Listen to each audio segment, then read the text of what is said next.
Hello friends. दोस्तों, हम second year में पहुंच चुके हैं। आज हम सेकंड ईयर का जो थर्ड सेमेस्टर है उसको पढ़ेंगे। और थर्ड सेमेस्टर में आज जो हमने सब्जेक्ट सिलेक्ट किया है ये है क्रिमिनल लॉ। सबसे पहले तो क्राइम को समझेंगे, पनिशमेंट को समझेंगे। तो आज हमारा जो टॉपिक है, आउटलाइन जो आज एचईसी की तरफ से जो आपको इम्तिहान में देनी होगी वो है क्राइम एंड पनिशमेंट। हम चलते हैं अपने लेक्चर पे, लेकिन उससे पहले आप दोस्तों से गुजारिश कि आप मेरे इस चैनल को सब्सक्राइब करें, दोस्तों के साथ शेयर करें और अपना कमेंट करें और इस वीडियो को भी लाइक करें। चलते हैं हम अपने लेक्चर पे, देखते हैं आज हमारे पास क्या है। ये आ गया हमारे पास क्राइम एंड पनिशमेंट। सबसे पहले आप सड़क पर जो लोग होते हैं उनसे पूछेंगे क्राइम क्या है, आपको नहीं बता सकेंगे। और ये आपको बहुत सारे वकला भी नहीं बता सकेंगे। मैं सबकी बात नहीं करता, लेकिन बहुत सारे जिनके पास डिग्रियां हैं वो भी नहीं बता सकेंगे कि ये है क्या, इसको एक्सप्लेन नहीं कर सकेंगे।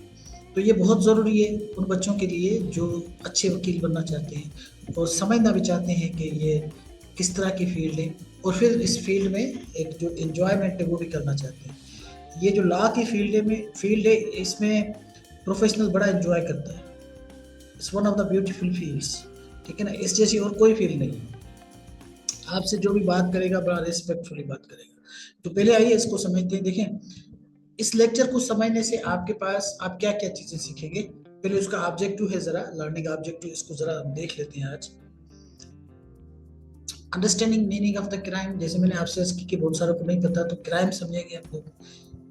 Essential elements of the crimes, जो इसेंशियल एलिमेंट्स है, इस तरह के सवाल आ सकते हैं आपके पास। इट्स वेरी मच पॉसिबल कि 10 नंबर का कोई भी सवाल आ सकता है। Distinguish civil wrong from the criminal wrong, ठीक है ना। ये सिविल रॉन्ग और criminal wrong. Classified types of crime, ठीक है, हम टाइप्स पढ़ेंगे। Understanding theories of the punishment, ये kinds of the punishment under the criminal law. ये एक तो सीआरपीसी, एक दूसरा जो है वो पीपीसी है। ये इसमें फर्क है ना, ये आपको समझना चाहिए। एक इन्वेस्टिगेशन का रूल है और दूसरा क्या है कि उसको सजा देने का उनके पास जो है वो एक्सप्लेन किया हुआ है। ये दो हमारे कानून जो है वो आपको समझ में आने चाहिए, इसमें फर्क क्या है, ठीक है ना। चलते ही क्राइम की तरफ। ये कोई भी आपके पास सवाल आ सकता है इसमें से, ठीक है ना। मीनिंग ऑफ क्राइम, क्राइम क्या होता है। क्राइम इज एन एक्ट और the omission prohibited by law and punishable by the state. कोई भी ऐसी चीज जिसमें कानून में कहा गया है कि ये प्रोहिबिटेड है, मना की हुई है, और आपने की है, that is in fact a crime, ठीक है। और आप ऐसे कह सकते हैं कि a public wrong against the society as a whole, ये भी है। आप क्राइम ऐसा नहीं है कि आप अगर किसी इंडिविजुअल के खिलाफ कर रहे हैं तो आप समझते हैं कि वो तो इफेक्टिव होगा या इफेक्टिव में आएगा, लेकिन इस क्राइम की वजह से जो इम्पैक्ट पड़ता है सोसाइटी पे, तो ये सोसाइटी का भी एक क्राइम है। मैंने एक बंदा मारा, मुझे सजा नहीं मिली, तो एक बंदा और भी कोई किसी को मार देगा, उसको पता है ये गेट अवे हो गया, बच गया, तो मैं भी तो बच ही जाऊंगा ना। तो ये सोसाइटी का क्राइम है। इस थोड़ी सी थिन लाइन को आपको क्राइम के नजर को देखना होगा, समझना होगा, ठीक है ना। सिविल और क्राइम के नजर को भी इसी तरह समझना होगा। It's against state society, not only an individual. जाहिर सी बात है, मैंने आपसे की ना कि ये सोसाइटी के खिलाफ है। Punishment by the law defined by the statute, PPC और सीआरपीसी स्पेशल लॉज, ठीक है ना। इसमें एक्सप्लेन किया गया है, सारा कुछ रिटन में है। जो भी सजा मिलेगी वो पीपीसी में आपको बताई गई और सीआरपीसी में आप उनको इन्वेस्टिगेट करेंगे। लेकिन कुछ स्पेशल लॉ जो है वो सीआरपीसी में भी मौजूद है, ठीक है। अब आप आते हैं कि इनकी क्या एग्जाम्पल है। थेफ्ट हो सकता है, चोरी, मर्डर हो सकता है, किसी का कत्ल कर देना, फ्रॉड, धोखा, रेप, किसी का रेप भी हो सकता है। Difference between the crime and civil, ये बहुत ही इम्पॉर्टेंट है। जो लोग सिविल और क्राइम को समझ नहीं सकते कि सिविल क्राइम कौन सा है और जो क्रिमिनल क्राइम है वो उसमें क्या फर्क है, ठीक है ना। एक क्राइम जो है वो बिल्कुल सिविल नोयत का होता है और दूसरा क्राइम जो स्टेट के खिलाफ होता है। फॉर एग्जांपल, आप सिविल रॉन्ग कोई हो जाता है, आपने किसी की मतलब है कि कोई ऐसा काम किया है, किसी की कोई चीज मतलब है कि उस पर हथियार ली है या उस पर कब्जा कर लिया है, तो ये इंडिविजुअल लेवल पे होता है। ठीक है ना। जो क्राइम्स आते हैं क्या होते हैं, अगेंस्ट सोसाइटी होते हैं, स्टेट होते हैं, या आप ऐसे कह सकते हैं कि ये जो इसके अगर आप दोनों साथ समझना चाहते हैं तो सिविल रॉन्ग क्या होते हैं, अगेंस्ट इंडिविजुअल होता है, जैसे मैंने कहा किसी की प्रॉपर्टी हथियार, और ये स्टेट के खिलाफ होते हैं क्राइम। लेकिन यहाँ सिविल रॉन्ग्स में क्या होता है कि ये किसी इंडिविजुअल के खिलाफ होता है। आपने किसी एक की प्रॉपर्टी हथिया ली तो ये तो इंडिविजुअल हो गया ना, ये स्टेट नहीं हुआ। और इसमें क्राइम में आपके पास पनिशमेंट होती है, आप कोई भी क्राइम करेंगे तो उसकी पनिशमेंट मिलेगी, स्टेट आपकी पनिशमेंट देगी। लेकिन ये जो सिविल रॉन्ग्स है इसमें पनिशमेंट नहीं है, कंपेंसेशन। फॉर एग्जाम्पल आपके पास कोई भी इस तरह की चीज़ आपने की होगी ना, अगर आपने किसी की ज़मीन या कोई इस तरह की चीज़ आपने हथिया ली होगी, आपने कब्जा कर लिया होगा, तो उसकी या कुछ किसके पैसे खा लिए होंगे तो कंपेंसेट करना होगा आपको। 50,000, 60,000, लाखों में भी आप कंपेंसेट करेंगे किसी का कोई नुकसान हो गया, लेकिन वहां पे पनिशमेंट होगी। क्राइम होगा तो पनिशमेंट आएगी। थेफ्ट, अब थेफ्ट भी क्राइम है आपका,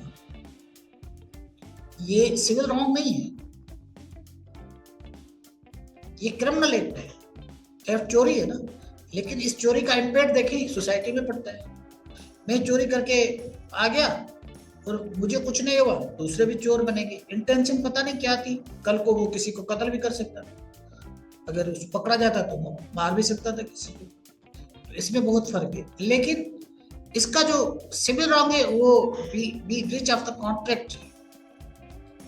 ब्रीच ऑफ द कॉन्ट्रैक्ट ऐसे है कि अगर किसी को आप समझिए कि मेरा आपके साथ और किसी और के साथ या कोई कॉन्ट्रैक्ट हुआ है, उसको अगर मैंने वायोलेट किया है और मैंने वो काम नहीं किया तो वो आप समझिए कि ये एक वायोलेशन होगी, ये ब्रीच ऑफ कॉन्ट्रैक्ट, ये सिविल में आता है। Theft is entirely different thing. ठीक है ना, अगर किसी की आपने चोरी कर ली है तो आप समझते हैं कि ये सिविल में है, this not civil, theft is a crime. तो जो सिविल रॉन्ग है वो आपको मैंने बता दिए कि वो इंडिविजुअल्स के खिलाफ होते हैं, वो कोई एग्रीड एक पर्सन होता है, कंपेंसेशन उसमें होती है, और ब्रीच ऑफ कॉन्ट्रैक्ट होता है। ठीक है, जैसे मैंने अभी एक्सप्लेन किया। क्राइम में क्या होता है, अगेंस्ट सोसाइटी होता है, स्टेट होता है, उसकी पनिशमेंट होती है, और वो उसको चोरी भी जो होती है वो भी एक ऐसा क्राइम है जो स्टेट के खिलाफ। तो ये इसको इसी नज़र में समझ सकते हैं। आपको मैंने 2-3 तरीकों से आपको समझाया है, आपको जो समझ में आए। आगे चलते हैं। Essential element of the crime, देखें क्राइम के कौन से इसेंशियल एलिमेंट है।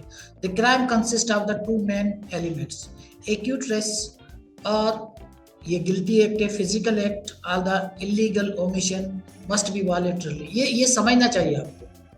ये एक टर्म है जो कहता है कि एक तो फिजिकल एक्ट करे, कुछ ऐसा किसी को नुकसान पहुंचाए, दूसरा है इलीगल ओमिशन, अगर किसी के पास कोई काम सरकार ने दिया है वो नहीं करता, उसको छोड़ देता है, अपनी रिस्पॉन्सिबिलिटी को डिलीवर नहीं करता, that is also a crime. ठीक है ना, मस्ट बी वॉलेंटरली, उसको फ्री विल के साथ उसने वो किया तो उसको आप एक्टस यूज कहते हैं ना, गिल्टी एक्ट। क्या कर सकते हैं उसमें, एग्जांपल क्या हो सकती है, स्टेबिंग समवन, आप किसी को छुरा घोंपते हैं तो क्या होता है, आपकी विल होती है ना मैं इसको मारूंगा। स्टीलिंग प्रॉपर्टी, किसी की प्रॉपर्टी कब्जा कर लिया। ठीक है। Not feeding a child, legal duty, बच्चे को फीड करना लीगल ड्यूटी है, अगर आप नहीं करेंगे आपके खिलाफ केस हो सकता है, अगर किसी ने कंप्लेंट की तो केस हो सकता है। मैंसरिया, अब ये आता है आपके criminal intention all the knowledge the mental element, आपके जहन में एक इंटेंशन है क्या, क्राइम करने की, और आपका जहन कोई ऐसा नहीं है जिसको आप कहें कि ये पागल है, आपको इस चीज की पता है कि ये क्राइम है मैं कर रहा हूं। अब क्या इसकी फेमस मैक्सिमम एक टर्म है जो आपको बताता है the act does not make a person guilty unless the mind is called guilty. उसका माइंड भी हो ना वो गिल्टी है, अगर कोई अनइंटेंशनल कुछ इस तरह की चीजें हमारे पास बहुत सारी है, आपको एग्जांपल आगे देंगे। टाइप्स ऑफ मैंसरा क्या होती है, इंटेंशन होता है, आपकी इंटेंशन हो, टाइप्स ऑफ मैंसरा, नॉलेज हो, रेकलेसनेस, नेग्लिजेंस, रेकलेसनेस आप कह सकते हैं, ठीक है ना, क्रिमिनल नेग्लिजेंस हो सकती है आपकी। उसमें क्या होता है, harm to body, property, all the reputations defined under section 44। किसी की रेपुटेशन खराब कर सकते हैं, वो भी आपके पास उसका भी केस हो सकता है। ये क्राइम एक्टस्टियस मैंस रिया इंजरी। अब ये क्या है, इनफैक्ट ये तीन होंगे तो क्राइम बनेगा। फिजिकली भी आपको किसी का नुकसान दिया हो और मैंस रहा के आपकी इंटेंशन भी हो और प्लस इंजरी भी हो जाए तो क्राइम बन जाता है। ये क्राइम का इनफैक्ट एक फार्मूला है, ठीक है। अच्छा, एक्सेप्शन टू मैंसरा, आपकी कोई इंटेंशन नहीं है लेकिन उसके बाद भी ये इसमें स्पेशलिटी है, एक्सेप्शन है ये। इसके बाद इसको कहा जाता है कि strict liability offences. For example food adulteration होती है ना, कि आपने फूड में कोई चीज मिक्स कर दी। हमारे पास तो बहरहाल ये रोज की एक कहानी है, आप जाकर दूध ले रोज, आपको प्योर तो नहीं मिलता, ये भी एडल्ट्रेशन है, आप मिलाते हैं कुछ। ट्रैफिक वायलेशंस लोग करते हैं। पब्लिक न्यूसेंस, कोई पब्लिक का कोई ऐसा काम जिसमें आपने उसमें कोई प्रॉब्लम किया हो। Here mere act is the enough for the punishment. तो ये कहता है कि यहाँ पे एक्ट जो है वो ही पनिशमेंट के लिए काफी है। जरूरी नहीं है कि इसमें कोई आपकी इंटेंशन चेक की जाए या नहीं की चीज है, बस आपने एक्ट किया तो आपको पनिशमेंट आएगी। लेकिन होती नहीं है वो अलग बात है। ये you need to think on it, what happens in our society and what the acts that we have and why the state does not apply these acts and crack down those people who are doing this wrong things। adulteration especially जो मिलावट है हमारे मुल्क में कितनी है, कोई इस पे बात करता है? कोई भी नहीं करता, लेकिन एक्ट हमारे पास मौजूद है। क्लासिफिकेशन ऑफ क्राइम्स क्या होती है? आपका जो क्राइम है वो किसके खिलाफ हो सकता है? अगेंस्ट पर्सन, यकीनन जो भी क्राइम होगा पर्सन्स के खिलाफ होगा, लेकिन वो यकीनन आपका किसी सोसाइटी पे उसका भी इम्पैक्ट होगा। Murder, hurt, kidnapping, rape, against property, theft, robbery, डकैती, मतलब आप किसी के पे जाके डकैती डाल दें। Criminal breach of the trust, ठीक है ना, किसी का ट्रस्ट को तोड़ देना। अगेंस्ट स्टेट सेडिशन, माना ये क्या होता है सेडिशन? ये सेडिशन होता है कि आपने किसी को भड़काया है, इंस्टिगेट किया है, ठीक है ना। वेजिंग वॉर, आपने कि कोई जंग डाल दी है या कुछ इस तरह की कहानी, टेररिज्म, ठीक है ना। Against public morality, gambling, obscenity. अब ये होती है जो अगर आपकी अखलाक से गिरी हुई चीजें। गैम्बलिंग तो आपको पता ही है कि जुआ खाना। स्टेजेस ऑफ द क्राइम क्या है? क्राइम डेवलप्स इन इंटेंशन, जाहिर सी बात है आपकी नीयत होती है। प्लानिंग इन माइंड, माइंड में सोचना पड़ता है। प्रिपरेशन करनी पड़ती है कि ये करूंगा।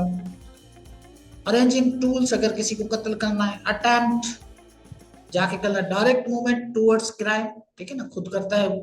कंप्लीशन, करके आता है। क्राइम फुली कमिटेड, खुद करता है। लायबिलिटी, स्टेजेस क्या होते हैं इसमें आप देख सकते हैं। खाली इंटेंशन है तो कोई उसमें सजा नहीं है। आपने इंटेंशन की होगी लेकिन कुछ नहीं हुआ तो ए सच सजा नहीं है उसमें।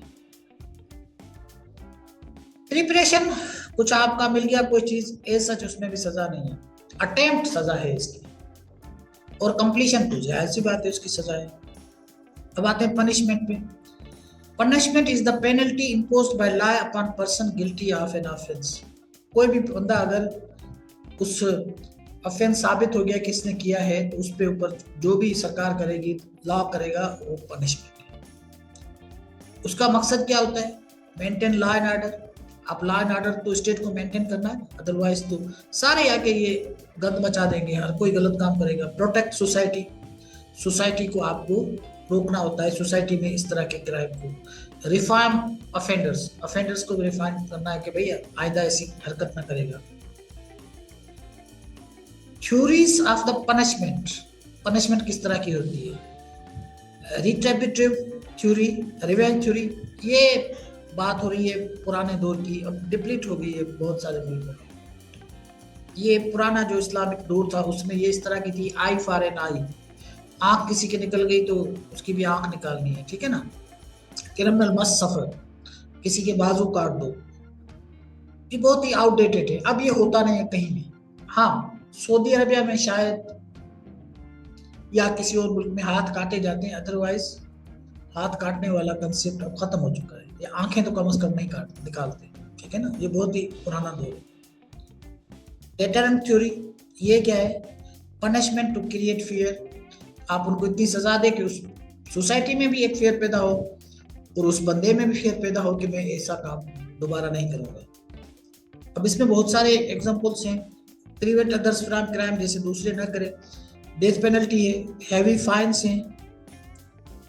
Preventive theory, disable criminal from repeating offence, कोई बंदा ऐसे काम करने के काबिल ही न रहे, हथियार है तो छीन लो उनसे ना, कोई इस तरह की चीज है उनको सजा दे दो, वो काबिल ही न रहे।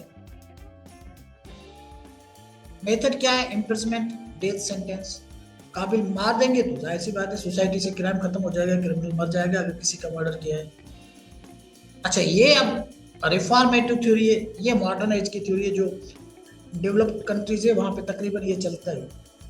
और यहाँ के जेलें मैंने देखी है, बहुत सारे मुल्क तो नहीं, एक आध मुल्क की जो जेलें वो मैंने देखी है। क्या जेलें वहाँ पे, हमारे घर अच्छे नहीं जितनी उनकी जेलें हैं, ठीक है ना। उसमें क्या होती है, उसमें reform criminal into the good citizen, कोई क्रिमिनल भी हो गया है तो वो जब निकलता है अपनी जेल से सजा काट के तो रिफॉर्म होके निकलता है, वो एक अच्छा इंसान होके निकलता है, क्योंकि क्या करते हैं वहां पे, एजुकेशन देते हैं, ठीक है ना।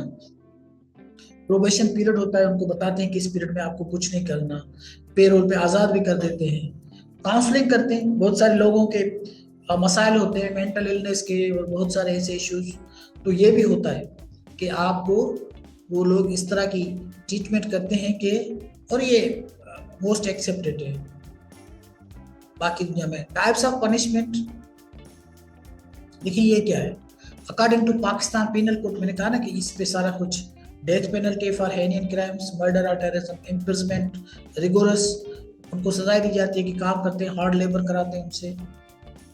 सिंपल भी है, नो हार्ड वर्क। ये forfeiture of the property seize हो जाते हैं, ठीक है ना, कन्फिस्केट की जाती है, कब्जा किया जाता है। फाइन, मॉनेटरी, उस पर कोई भी पैसे डाल दिए जाते हैं। और ये फिर आपका दियत वाला, किसास, दियत, आर्स, ठीक है ना, इस्लामिक पनिशमेंट्स हैं ये, कंपेंसेशन टू विक्टिम या हेयर्स या उसका कोई खानदान में जो होगा, इस्लामिक क्रिमिनल जस्टिस सिस्टम, ठीक है ना, दियत, किसी को अगर आप मर गया तो फिर दोबारा कोई पैसे देकर, दियत देकर जान छुड़ा लेते हैं, या कोई आंख वाँख निकल गई है या कोई दूसरे के पैसे देकर उनसे जान छुड़ाई जाती है, ठीक है ना, इस तरह की सजाएं जो है इस्लामिक रूल है। Objection of punishment, objective of punishment, क्यों सजाएं देते हैं, justice, protection of the society, crime prevention, के क्राइम कम हो जाए, रिफॉर्मेशन, कंपेंसेशन टू विक्टिम, जिसके साथ कुछ हुआ है तो स्टेट को चाहिए ना उसको कंपेंसेट कर, तो कंपेंसेशन भी होती है। इंपॉर्टेंट लॉ, ये आपको भी ये बता दूं कि एग्जाम में इस तरह के सवाल आते हैं, आपने बहुत सारे क्रिमिनल केसेस या हमारी कोर्ट के केसेस पढ़े होंगे ना, बहुत सारे लीडिंग हैं केसेस, उनके डिसीजंस आपने पढ़े होंगे। ये भी है एक आरवी प्रिंस केस 1875 का, ये भी एक लीडिंग क्रिमिनल केस है कि कोई एक प्रिंस होता है, वो कोई लड़की उठा के चला जाता है, तो वो कहता है कि ये लड़की जो है वो 18 की है लेकिन वो 14 की निकलती है। दोबारा ये इस तरह की कहानी है, इसको कोई इतना ज़रूरी नहीं है कि आप डिटेल में जाएं, लेकिन आपको पता होना चाहिए कि ये क्या कहानी है, ठीक है। Mistake of the fact and intention, ये सारे वो आपके केसेस हैं जो लीडिंग केसेस हैं। Difference in the criminal law क्या है कि ए पर्सन में escape liability if the mistake of the fact, mistake में कोई फैक्ट है, फैक्ट में कोई मिस्टेक है फॉर एग्जांपल, तो बच सकता है। प्राइवेट डिफेंस, एक्सीडेंट, हमारे पास बहुत सारे ऐसे हैं कि एक्सीडेंट में उनकी बचत हो जाती है, ठीक है ना। इंसेंटिव, पागल हो गया, कोई ऐसी चीज जो उसकी कोई जरूरत में कोई छोटा मोटा उसने कोई काम कर लिया हो, ठीक है ना, ये क्रिमिनल में आ जाते हैं। जुवेनाइल एज, जुवेनाइल एज का मतलब है बच्चा है, और कंसेंट उसका राया है या नहीं है। तो इस तरह में आप उनको डिफेंस किया जा सकता है कि आप कैसे एक बंदे को लायबिलिटी से कम बचा जा सकता है। उसकी ये स्ट्रेटेजीज है, इनफैक्ट आप कैसे उनको बचाया जा सकता है, उसमें ये कानून में थोड़ी सी प्रोविजन है, ठीक है ना। मिस्टेक अगर बच्चे से हो गई तो बच्चा है, जोविनाइल्स में 18 साल से कम है तो बच जाएगा, ठीक है ना। इंसेंटी अगर पागल है तो जाहिर सी बात है उसकी वो एज ही नहीं है जिसमें मिस्टेक हो जाती है। तो कुछ इस तरह की चीजें हैं जिसमें आप उनका डिफेंस कर सकते हैं, ठीक है। तो ये था आज का लेक्चर, इसमें आप उम्मीद है आपको समझ में आ गया। जहां कोई चीज समझ में नहीं आती काइंडली आप अपना मैसेज छोड़ दिया करें, तो मैं कोशिश करूंगा अगली बार उनको भी आपको समझाऊं।